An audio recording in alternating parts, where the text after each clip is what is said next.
In the heart of Brazil, two men were found lifeless on a hilltop, wearing lead masks and cloaked in an enigma that has puzzled investigators for decades. And so, our tale of mystery begins. On a fateful day in August 1966, in the picturesque town of Campos dos Goitacazes, two electronic technicians, Manuel Pereira da Cruz and Miguel José Viana, embarked on a journey that would be their last. When discovered, these men were dressed in their Sunday best, suits and raincoats despite the clear weather. But what truly ignited the spark of intrigue were the bizarre lead masks they wore. These were not your typical masks, but ones crafted of solid lead, covering their eyes and presumably protecting them from something. But from what? And why? The cryptic circumstances surrounding their demise left authorities baffled. With no clear cause of death and an array of peculiar clues, the Leadmasks case was born. The men did not come to their untimely end without leaving behind a trail of perplexing clues. In the quiet solitude of the hill where their bodies were discovered, a few everyday items were found with the men, each one shrouded in a cloak of mystery. A water bottle and two towels were among the first items to be discovered. Innocuous as they may seem, their presence at the scene added an eerie layer to the unfolding puzzle. Why were these items there, and what part did they play in the men's fate? Then, like a scene from a surreal detective novel, a notebook was found. This was no ordinary journal. It bore cryptic instructions that read, "Be at the agreed place at 16:30, swallow capsules. After feeling the effects, protect half the face with lead masks. Await the agreed signal." The words were devoid of context, absent of emotion, and devoid of any clear meaning. The mystery deepened as the investigation progressed. The men bore no signs of trauma.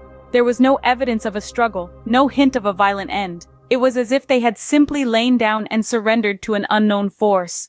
Could it have been the capsules mentioned in the notebook? But here, another enigma surfaced. Toxicology reports came back inconclusive. No traces of poison were found in their systems, no evidence of any harmful substances that could have led to their demise. In the midst of these unearthed clues, the truth remained elusive. Each item, each fact, each piece of evidence seemed to spin its own tale, leading investigators further into a labyrinth of questions. The water bottle, the towels, the cryptic notebook, the lack of physical trauma, the inconclusive toxicology reports. They all painted a picture that was both baffling and intriguing. The clues left behind only deepened the enigma. They did not point to any known danger, but rather to something far beyond ordinary understanding. The Leadmasks case continues to perplex, its mystery enduring, its secrets yet to be revealed. What brought these two men to that desolate hilltop, and what were they expecting to encounter? This is a question that has puzzled many since the discovery of their lifeless bodies in 1966.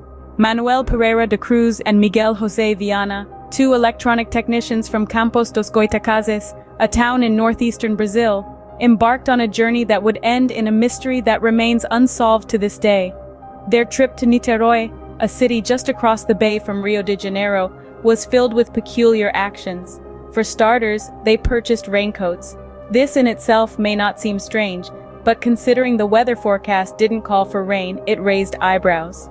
Why would two men purchase raincoats in clear weather? Was it to protect them from something other than rain? Next, they bought a bottle of water from a bar, but instead of drinking it, they left it untouched on the counter. It was as if they were preserving it for something, or someone. The last time they were seen alive, they were heading towards the Morro do Vintém, a hill with panoramic views of Niterói. They were carrying a package that, upon later investigation, contained the infamous lead masks. A theory emerged that the two men were members of a group of scientific spiritualists. This group was known to mix science with spiritual beliefs, and there were suggestions that Cruz and Viana were attempting to contact extraterrestrial beings. This might explain the lead masks, believed to protect them from harmful radiation. But why the raincoats and the untouched bottle of water? Did they expect some form of precipitation other than rain? Or was the water meant for these alleged extraterrestrial beings? Their final journey was filled with peculiar actions and purchases, all leading up to an inexplicable end on that fateful hilltop. As the sun set on that eerie evening, the men donned their raincoats, placed the lead masks over their eyes, and stepped into the unknown, leaving behind a mystery that continues to baffle the world. Over the years, an array of theories have attempted to unravel the Leadmasks case, yet questions remain. Weaving through these theories is like navigating a labyrinth of the unknown, where each turn may lead to more questions than answers. One popular theory proposes an encounter of the third kind, a meeting with extraterrestrial beings. Proponents point to the strange attire of the victims, the cryptic note found at the scene, and the lack of any apparent cause of death. But despite the allure of this theory, concrete evidence of such an encounter is as elusive as the aliens themselves. Another theory suggests a spiritualist experiment gone awry. The victims, known to have dabbled in spiritualism, could have been attempting to contact entities from another plane of existence. The Leadmasks might have served as protection from harmful astral energies. Yet again, this theory stumbles on the lack of hard evidence. There were no signs of ritualistic activity at the scene, nor any indication of what could have caused their untimely deaths. A more grounded theory proposes that the men were victims of foul play, perhaps caught up in a dangerous game of espionage or criminal activity. The masks and note could have been red herrings, meant to confuse and mislead investigators.